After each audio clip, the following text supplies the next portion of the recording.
Olá, e para o último episódio 4 do nosso podcast Agronegócio é Importante Falar, recebemos o engenheiro agrônomo, o professor doutor Fabrício Simonizera, da Universidade Estadual do Mato Grosso do Sul, e a professora doutora, também engenheira agrônoma, Letícia Serpa dos Santos, do Centro Universitário da Grande Dourados, que falarão para a gente um pouquinho sobre as pragas agrícolas mais comuns nas culturas que nós temos aqui na nossa região.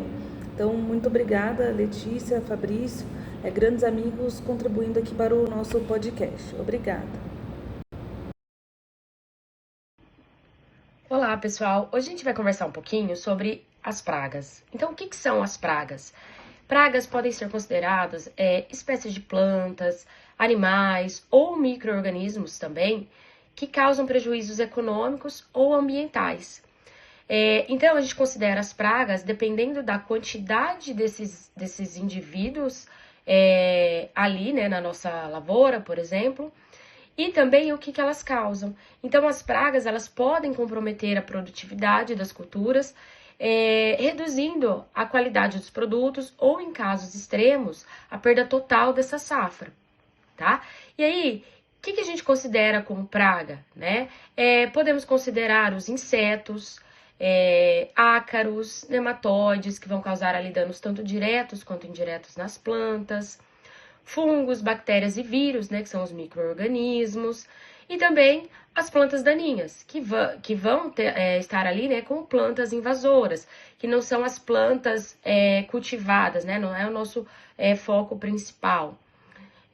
Então, é isso que a gente pode considerar como pragas.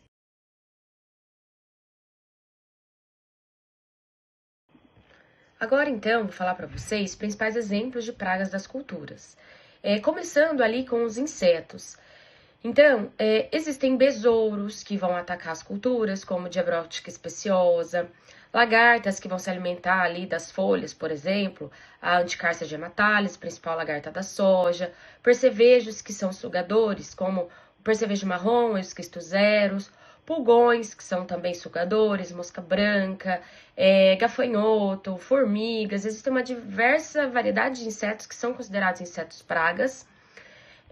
Ácaros também, né, que são diferentes de insetos, como, por exemplo, o ácaro rajado, que está distribuído como praga em diversas culturas, sendo polífago, né, ataca várias culturas, que é o Tetranicus urtice, o ácaro vermelho, o ácaro branco, entre outros ácaros também são considerados como pragas.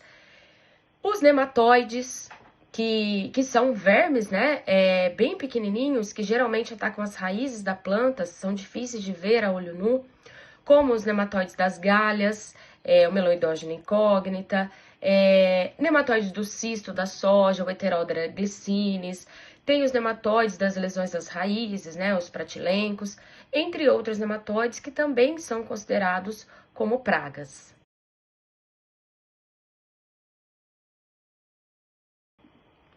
E agora, alguns exemplos de pragas das culturas, pensando aí em micro-organismos. Então, exemplos de fungos, de bactérias, de vírus.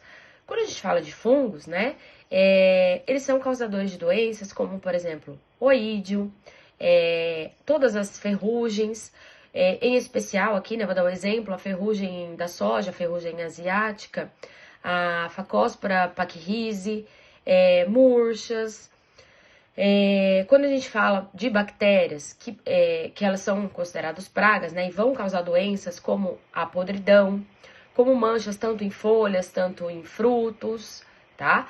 E também os vírus, né, são micro-organismos considerados pragas, que vão causar doenças, só que nesse caso específico, esses micro-organismos não conseguem chegar sozinhos ali nas plantas.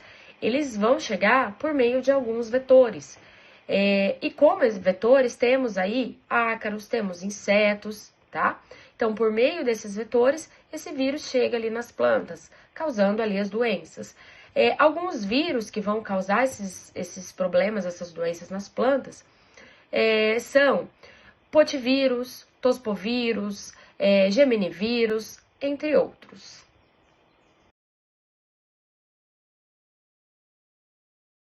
Olá pessoal, então como vocês viram nessas pragas, né, que elas trazem prejuízo para o produtor, elas precisam ser controladas, né? Então a gente tem várias formas de estar fazendo controle no campo, né? Um dos controles é o controle biológico, né, que é justamente a utilização de organismos vivos para controlar as pragas, sendo esses organismos específicos para o controle dessa praga, né? Então a gente tem vários exemplos aí.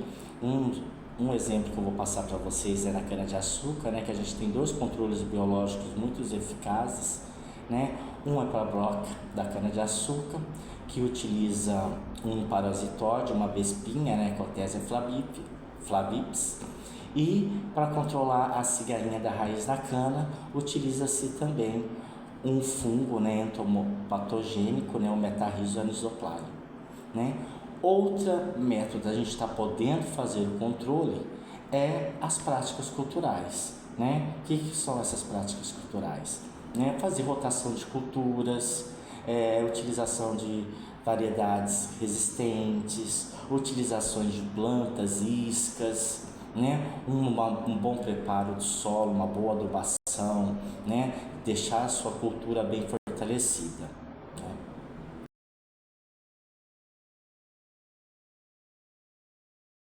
Outra forma de fazer o controle dessas pragas é através de um controle mecânico e físico, né? Mecânico é quando você pode utilizar de armadilhas, né? De barreiras para fazer o controle, como frutífera, muitas vezes, controle de formiga cortadeira, né? Você coloca um chapéu chinês invertido, né? Na base ali daquela frutífera, você impede aí que essas formigas, né? Ataquem essas frutíferas. Também, como eu falei, físico aí você pode estar utilizando temperatura, som, né? Justamente para fazer o controle, né? A temperatura na parte de pragas de grãos armazenados e assim por diante. E o controle químico. O controle químico é um dos mais utilizados, né? A gente utiliza os agrotóxicos, né? Tidos também como defensivos agrícolas no meio agronômico, justamente para fazer o controle, né? Inseticidas, fungicidas, herbicidas e assim por diante.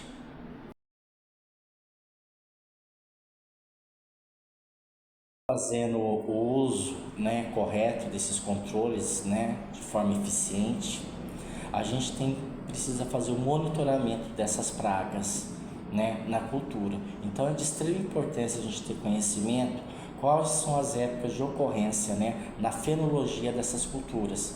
Um exemplo aí, né, a incidência de percevejo quando a soja está ali na formação e maturação de vagens, né, desde aí de um R1 até aí um R8.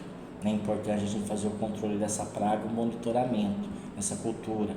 Plantas daninhas em milho, né, de 20 a 60 dias após a emergência desse milho, né, quando ele está aí numa escala fenológica da terceira até a 12ª folha.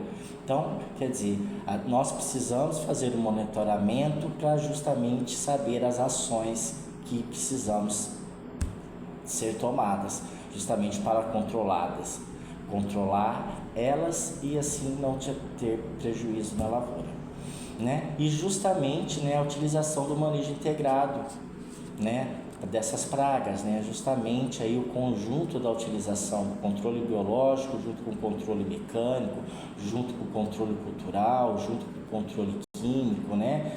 Trazer aí várias formas de controle dessas pragas, visando aí a sustentabilidade do sistema produtivo, tá bom? Agradeço, espero que tenha colaborado com vocês. Abraço!